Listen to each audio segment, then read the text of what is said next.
Good night বন্ধুরা। আজকে রাত্রিতে ডিনার করেছি। আজকে ডিনারের জন্য রান্না করেছি পনিরের তরকারি আর ফ্রাইড রাইস।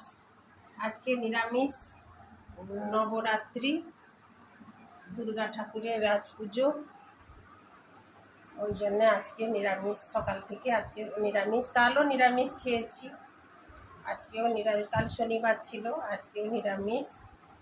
আর আপনাদের শেয়ার করলাম এইগুলো রান্না করে, এবার খাবো আমরা। Good night.